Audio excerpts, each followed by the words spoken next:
Welcome to the deep dive. I think it's safe to say you're here because you really want to grasp complex topics, but you also want to do it efficiently. No fluff, no filler. And that's precisely our goal today. That's exactly it. We understand you value your time and you're seeking genuine insights, not just skimming the surface.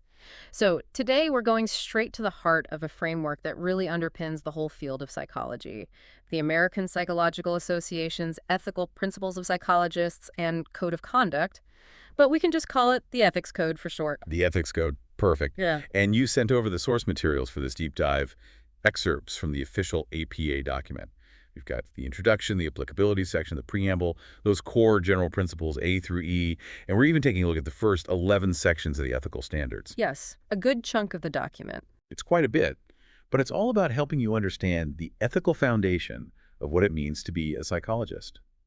Today, we're aiming to distill those essential principles and the key enforceable guidelines and see how the document blends those high ideals with the actual rules that govern the profession. So much to unpack here. Where should we start to make sense of all this? Well, a logical starting point is the structure of the ethics code itself. If you look at the introduction, it's not just a random assortment of rules. There are different levels of guidance. You have the introduction and applicability, which sort of sets the stage. Then there's the preamble and the 5 general principles. These are more aspirational, laying out the ideals for psychologists. And finally, the ethical standards, which are the enforceable rules of conduct. So it's like a hierarchy. You've got the overall philosophy, and then you get more specific with the required actions. It's interesting that the preamble and general principles are, as you said, aspirational, meaning they're not actually enforceable. How do those parts actually play out in the real world for a psychologist? Think of it as their internal moral compass. Take the preamble, for example. It outlines broad ethical commitments for psychologists. Things like advancing our understanding of behavior, working to improve the human condition, and upholding basic human rights. It also acknowledges all the different roles psychologists fill. Then, the general principles build on those aspirations, giving psychologists a framework for ethical decision-making, even in situations where there isn't a specific ethical standard that applies directly. I see. So it's less about checking boxes and more about establishing a foundation of ethical reasoning that should inform every decision a psychologist makes. Now, in the introduction, it also mentions that the ethical standards aren't exhaustive. That seems pretty significant for understanding this document. It's a key point. The ethics code is a living document, and human behavior and the professional landscape are constantly evolving. You simply can't cover every scenario. The absence of a specific rule doesn't mean an action is automatically ethical. Psychologists are expected to use their professional judgment, guided by the preamble and those general principles, when they encounter those situations that aren't clearly addressed. It's really about grasping the spirit and intent of the code. Right, so it's less about looking for loopholes and more about fostering genuine ethical understanding. Now, who exactly does this ethics code apply to, and in what areas of their work? The introduction and applicability section is very clear about that. It applies to psychologists acting in their scientific, educational, or professional roles. That's a pretty wide spectrum. Providing therapy, whether it's individual counseling or working in schools, conducting research, teaching, supervising others, participating in public service, developing policy, even creating assessment tools, consulting for organizations, and working in forensic contexts. Lots of different hats. That's a pretty broad scope. So I guess if a psychologist is just living their personal life outside of work, the ethics code doesn't come into play, right? Correct. The ethics code makes a clear distinction between professional actions and a psychologist's purely private conduct. However, when they are working in those professional roles, the ethics code applies across all forms of communication. It doesn't matter if it's face-to-face, traditional mail, phone calls, or online interactions like email or video conferencing. The medium doesn't change the ethical obligations. That's really important in today's digital world. So where does APA membership fit into all of this? Well, becoming an APA member means agreeing to abide by the ethics code and to follow the APA's enforcement procedures if there's an issue. The document explicitly says that simply not knowing or misunderstanding a specific ethical standard isn't a valid defense if a psychologist is accused of an ethical violation. Professionals are expected to know these guidelines. Okay, so I didn't know.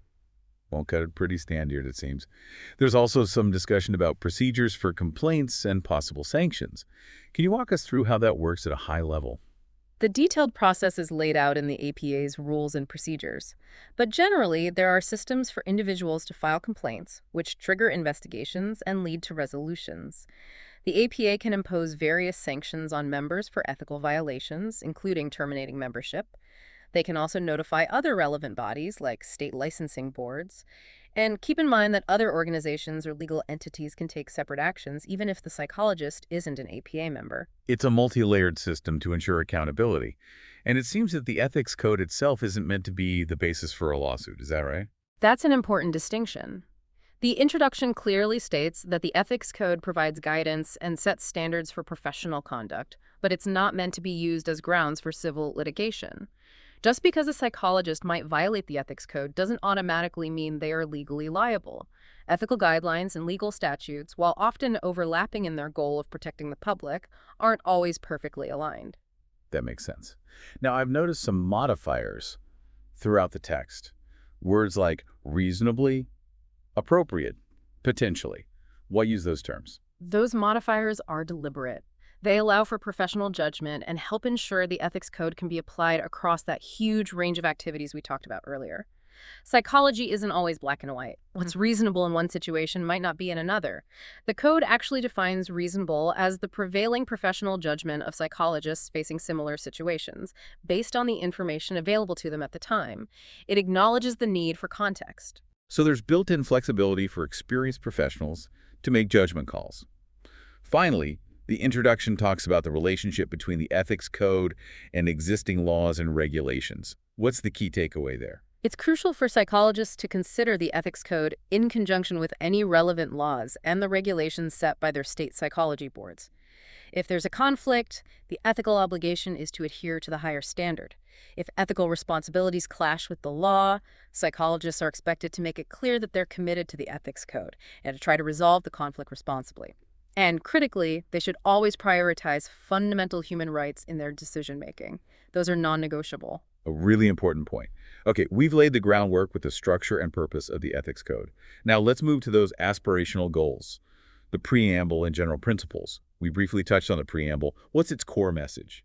The preamble really sets the ethical tone for the whole document. It highlights the profession's dedication to developing knowledge about human behavior, using that knowledge to improve people's lives and society as a whole, respecting human rights, supporting open inquiry, and helping the public make well-informed judgments about behavior. It also acknowledges the many different roles psychologists take on. Think of it as the profession's ethical mission statement. So it's the why behind the what. Now let's look at the general principles A through E. As we said, these are aspirational and not a basis for sanctions.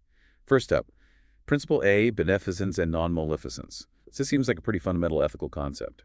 It's foundational. Beneficence means actively striving to benefit those psychologists work with, and non-maleficence means avoiding harm. It highlights the responsibility to protect the well-being and rights of clients, research participants, anyone they interact with professionally, and even animal subjects in research. It also emphasizes resolving conflicts of interest responsibly and guarding against personal, financial, social, organizational, or political factors that could lead to misuse of professional influence. Plus, psychologists have to be mindful of how their own mental and physical health might impact their work. It's about actively doing good and preventing harm. That resonates with ethical principles in many fields. Next, we have Principle B, fidelity and responsibility. What's the key focus here? This one's all about building and maintaining trust. Psychologists are aware of their responsibilities to society and their communities. It calls for upholding professional standards, being clear about roles and obligations, accepting accountability for their actions, and managing conflicts of interest ethically, avoiding exploitation or harm. It also encourages consultation with other professionals when needed, and even contributing professional time for little or no personal gain, giving back to the profession and the community, offering pro bono services, for instance. I like that aspect of responsibility extending beyond the individual to the larger community. Okay, Principle C, integrity. What does this entail for psychologists? Integrity is about promoting accuracy, honesty, and truthfulness in the science, in teaching, in practice. It means avoiding things like theft, deception, fraud, misrepresenting facts. Psychologists strive to keep their promises and avoid unclear commitments. It even tackles the tricky issue of deception in research.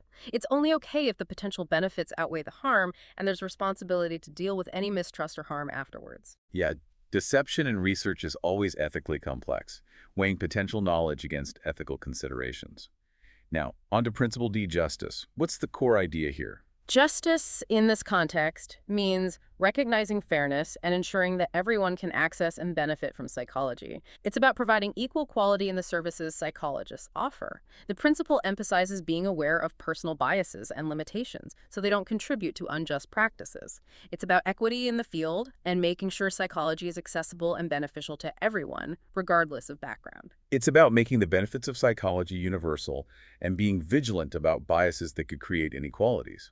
Finally, Principle E, respect for people's rights and dignity. This one sounds pretty broad. It is. It's about respecting everyone's inherent dignity and worth and their rights to privacy, confidentiality, and self-determination. It specifically highlights the need for safeguards for vulnerable individuals, those who might have limitations in making their own decisions. It also emphasizes the importance of respecting differences, cultural, individual, role-based. Psychologists should be actively working to eliminate bias in their work and not participate in or condone prejudice or discrimination. That covers a lot of ground. It really emphasizes the humanistic values that psychology is built on. Okay, we've covered the aspiration, so let's get into the concrete stuff, the enforceable standards. Let's start with Section 1, resolving ethical issues. Sounds like what happens when ethical problems come up. Exactly. It provides guidance on how psychologists should handle ethical dilemmas and potential violations. Standard 1.01, Misuse of Psychologists' Work, says that if psychologists learn their work is being misrepresented or misused, they have an obligation to take reasonable steps to fix or minimize that misuse. For example, if a psychologist finds that media coverage of their research is inaccurate and potentially harmful, the standard guides their response. So if research is being twisted in a way that could mislead the public, they have a responsibility to set the record straight. Important for public trust. What about situations where ethical obligations clash with the law or an organization's demands? Standards 1.02 and 1.03 address those. These standards deal with what happens when a psychologist's ethical duty might butt heads with legal requirements, government regulations, or the demands of their workplace. They need to clarify the conflict, reaffirm their commitment to the ethics code, and take reasonable steps to try and resolve the issue in line with the general principles and ethical standards. But, and this is really important, these standards can never be used to justify violating basic human rights. Those are paramount. A clear ethical line in the sand. What if a psychologist suspects another psychologist of an ethical violation? Standard 1.04 talks about informal resolution. This standard encourages addressing minor violations informally, bringing it up directly with the person involved, as long as it's appropriate and doesn't break confidentiality. It can be a good first step to resolve concerns and promote ethical awareness. Makes sense. But what about more serious violations, or if informal attempts fail? That's where Standard 1.05, reporting ethical violations, comes in. Exactly. If a violation has caused or is likely to cause significant harm and informal resolution isn't suitable or hasn't worked, psychologists need to take further action. This could mean reporting it to ethics committees, licensing boards, or institutional authorities. There are exceptions, though, mainly to protect client confidentiality or if the psychologist is reviewing another psychologist's work. It's about carefully weighing the potential harm and the responsibilities involved. So it's a balance between reporting unethical behavior and upholding confidentiality. Standard 1.06 addresses cooperating with ethics committees. Psychologists have to cooperate with ethics investigations by the APA or their state psychological association. This means dealing with confidentiality issues that might come up during the investigation. And it's important to note, not cooperating is in itself an ethical violation. The APA clearly takes ethical conduct very seriously. Standards 1.07 and 1.08 address improper complaints and unfair discrimination. What are the ethical considerations there? Standard 1.07 says psychologists can't file or encourage ethics complaints that are made recklessly or by ignoring facts that disprove the allegations. You can't make stuff up or disregard evidence. And 1.08 protects those involved in ethics complaints as either the complainant or the respondent from discrimination based solely on their involvement in the process. That includes things like employment and academic admissions. However, this doesn't cover actions taken based on the outcome of an ethics case or other relevant information. It's about ensuring a fair and unbiased process. So it's about preventing retaliation and protecting the integrity of the complaint process. Okay, that's resolving ethical issues. Let's move to Section 2, competence. This seems fundamental to any ethical profession. It's absolutely essential. Standard 2.01 Boundaries of Competence is a core principle. It states that psychologists can only provide services, teach, or do research in areas where they're competent. This competence must come from their education, training, supervised experience, consultations, study, or professional experience. It also means understanding how factors like age, gender identity, race, ethnicity, culture, religion, sexual orientation, disability, language, and socioeconomic status can influence their work. Psychologists must either become competent in these areas or refer clients to other qualified professionals. You can't ethically practice beyond your expertise without proper preparation. For instance, a psychologist who primarily works with adults shouldn't treat children without getting specific training and supervision in child development and child therapy techniques. Doing so would violate this standard and could harm the child. So, no branching out into new areas without the right knowledge and skills. What happens if someone needs help right away and the psychologist doesn't have expertise in that specific area? Standard 2.02 addresses providing services in emergencies. In emergencies where mental health services aren't available, psychologists with related training or experience may provide services outside their usual areas of competence to make sure people get the help they need. But this is temporary. These services have to stop as soon as the emergency is over or more qualified help becomes available. It's a stopgap measure to prevent immediate harm. It's like a Good Samaritan clause for the profession. Standard 2.03 is about maintaining competence.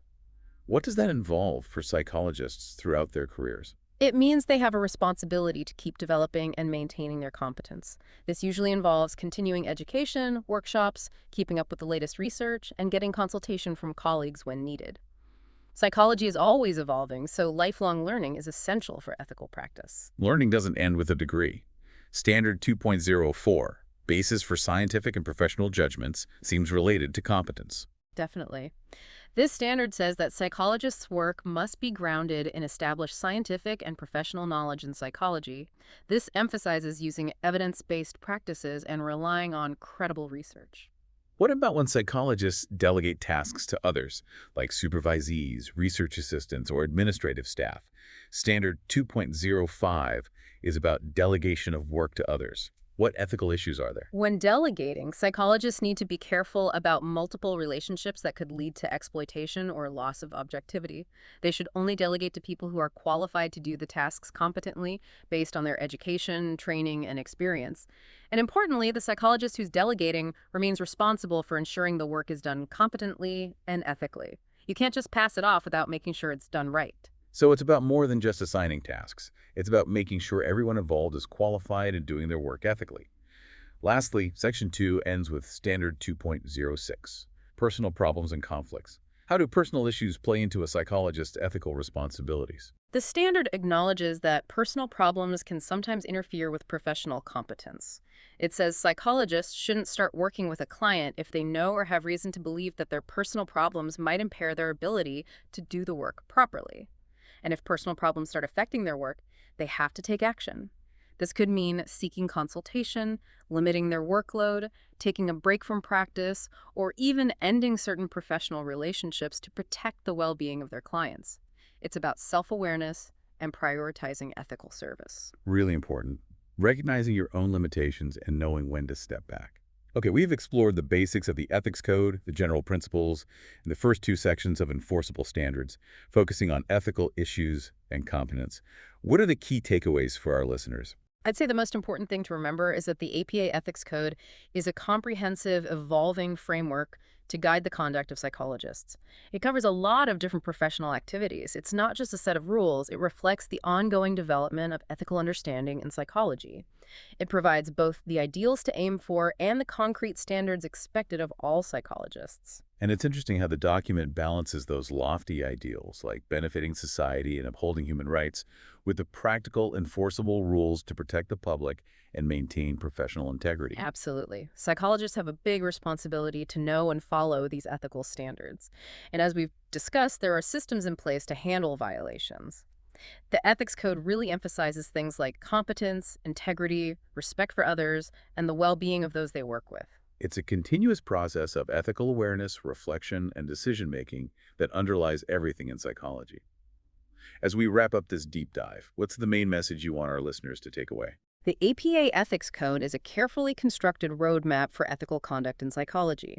It combines those aspirational principles with clear, enforceable standards of behavior. And hopefully this deep dive gave you a solid understanding of the ethical responsibilities that shape psychological practice, research, and education, all without feeling overwhelmed.